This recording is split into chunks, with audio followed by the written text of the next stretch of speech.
Badan Penanggulangan Bencana Daerah BPBD Aceh Besar terus memantau dampak anomali cuaca yang menyebabkan bencana kekeringan dan angin kencang di sejumlah kecamatan di Aceh Besar.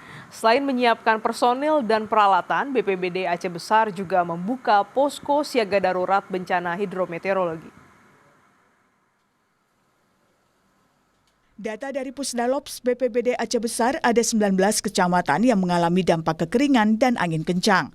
Akibat angin kencang, 13 atap rumah warga, 2 unit ruko, 3 unit lembaga pendidikan daya, dan 1 atap sekolah dasar rusak.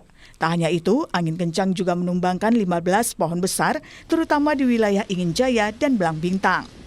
Untuk mempercepat penanganan dan memudahkan koordinasi lintas sektor dalam penanggulangan bencana ini, BPBD mendirikan posko siaga darurat bencana hidrometeorologi di Pos Damkar Induk Sibreh, Kecamatan Sukamakmur.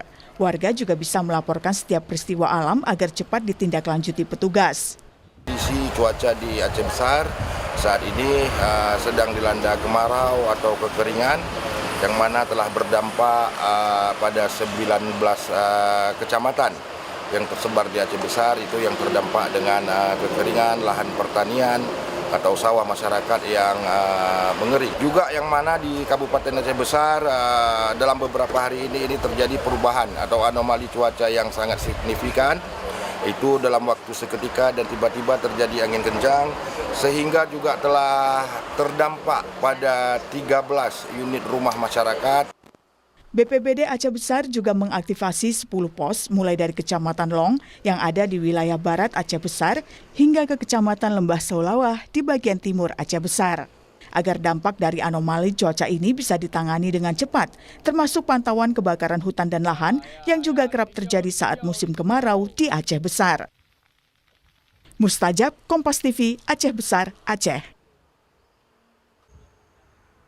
Kita tanyakan lebih lanjut soal bencana kekeringan dan juga angin kencang di Aceh Besar bersama Kepala BPBD Aceh Besar, Bapak Ridwan Jamil. Salam Nusantara. Pak Ridwan, ini boleh diupdate terkait dengan kekeringan dan anomali cuaca, bagaimana hingga saat ini, kecamatan mana saja yang terdampak, Pak? Selamat pagi, salam Nusantara, Mbak Glenny. Ya, bagaimana Pak untuk update-nya, kecamatan mana saja yang terdampak kekeringan dan juga anomali angin kencang ini, Pak? Ya, kalau untuk kekeringan kita mencapai 19 kecamatan yang ada di Kabupaten Aceh Besar dari 23 kecamatan. Jadi boleh dikatakan hampir seluruh wilayah Aceh Besar sekarang dalam kondisi kekeringan. Kemudian kita juga dalam 2 hari ini juga terjadi bencana angin kencang ya, yang sempat merusak rumah warga, kemudian juga ada fasilitas pendidikan, kemudian terjadi karhutlah yang seperti kemarin itu bisa mencapai 9 titik sekaligus ya Mbak Lenis. Jadi memang cukup banyak, ada 19 kecamatan. Ini kondisinya seperti apa Pak? Area pertanian terdampak, rumah-rumah warga, bagaimana kebutuhan air bersih warga? Iya, kami sampaikan Mbak Glenis hingga hari ini terdapat 2.156 hektar lebih kondisi persawahan, area persawahan masyarakat yang mengalami kekeringan. Penanganannya seperti apa Pak? Bantuan sudah mulai disalurkan kepada warga? Iya, setelah kita mendirikan keposkoan siaga darurat di Kabupaten Aceh Besar, Mbak Denis, ya tentunya kita bersama-sama dengan dinas teknis lainnya secara bersama-sama berkolaborasi melakukan seperti misalnya penjadwalan distribusi air ke sawah warga. Nah, ini kita lakukan selama 24 jam bersama petugas penjaga pintu air supaya air secara bergilir bisa dialirkan ke kawasan-kawasan daerah-daerah persawahan warga masyarakat yang mengalami kekeringan. Nah, yang jadi masalah di bendungan saja kita sekarang kekurangan air yang bisa didistribusikan. Jadi oleh karena itu dilakukan upaya-upaya untuk dialirkan sesuai jadwal ke kawasan-kawasan secara terjadwal demikian. Dan itu bagaimana dengan sosialisasi kepada warga, Pak? Tentu warga sangat terdampak ya, petani dan juga warga lainnya terkait air yang berkurang ini karena kekeringan. Iya, pasti. Di kawasan Lampan Lengah itu di Kecamatan Klimum, malah sudah beberapa waktu yang lalu kita bekerja sama dengan Balai Penataan Bangunan Prasarana dan Kawasan itu melakukan pendistribusian dan suplai air, Mbak Glenis. Oke, terus bagaimana juga dengan kesiapan personil misalnya Pak untuk distribusi air, karena kan cukup meluas ya, hampir 1 kabupaten ini. Yang sekarang kita fokuskan ada 2. Yang pertama penjadwalan distribusi air melalui irigasi teknis untuk petani. Kemudian di sisi lain baru ada 1 wilayah yang perlu kita suplai air.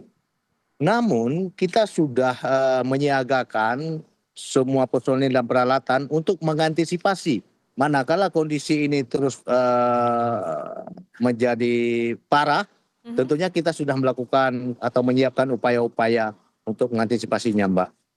Kira-kira kekeringan dan anomali cuaca ini akan terjadi sampai kapan, Pak, menurut prediksi BMKG? Iya, khusus di wilayah Aceh dan Aceh Besar diperkirakan bisa mencapai sampai September. Ya walaupun hujan ada, tetapi sangat kecil. Artinya hujan ada, tapi hujan ringan, Pak. Ada proyeksi modifikasi cuaca, Pak, untuk bisa menurunkan hujan? Oh ya, pasca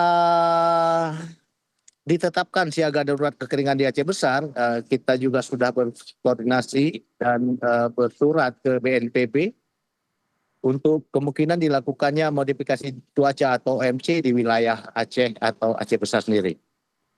Dan bagaimana Pak, apakah itu akan dilakukan hingga September nanti? Tentunya ini merupakan langkah-langkah ya yang akan ditempuh baik oleh pemerintah pusat dalam hal ini BNPB, dan kita juga di kabupaten terus melakukan sinergi bersama-sama dengan dinas-dinas terkait, TNI Polri, dan dengan OKP, organisasi masyarakat untuk mengantisipasi persoalan ini. Dan pada minggu kemarin kita juga sudah menggelar apel gabungan siaga bencana lintas sektor, TNI Polri, dan semua stakeholder yang terkait untuk sama-sama untuk siap siaga untuk mengantisipasi kondisi yang ada saat ini, Mbak Glenis. Selain kekeringan, air juga mulai sulit begitu ya Pak. Ada anomali cuaca, angin kencang yang terjadi di Aceh Besar. Bagaimana dampaknya dan juga mitigasinya Pak? Ya, sekarang kita mengaktifkan 10 pos yang masing-masing melakukan patroli, kemudian memantau perkembangan situasi, apakah itu karhutla dan apapun kemungkinan yang bisa terjadi di wilayah Kabupaten Aceh Besar, Mbak Glenis.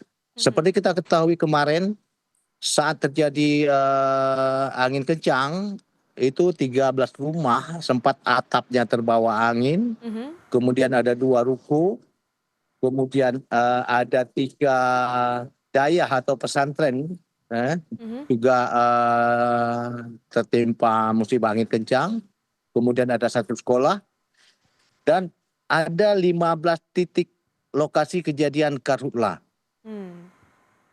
Demikian, Mbak. Baik, terakhir Bapak, ada imbauan untuk warga di tengah kekeringan dan juga anomali cuaca ini agar tetap berhati-hati dan menghemat air tentunya.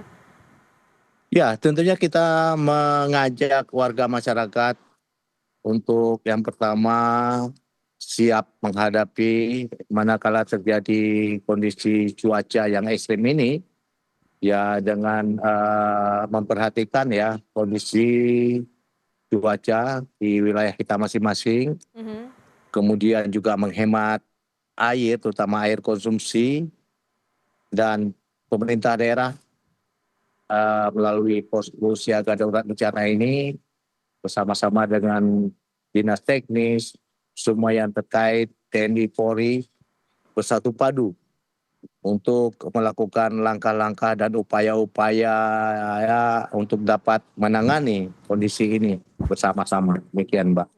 Semoga kekeringan bisa cepat berlalu dan distribusi air tentunya bisa diharapkan bisa sampai kepada warga. Terima kasih Bapak Ridwan Jamil, Kepala BPBD Aceh Besar telah bergabung di Jurnal Nusantara. Sehat selalu Bapak.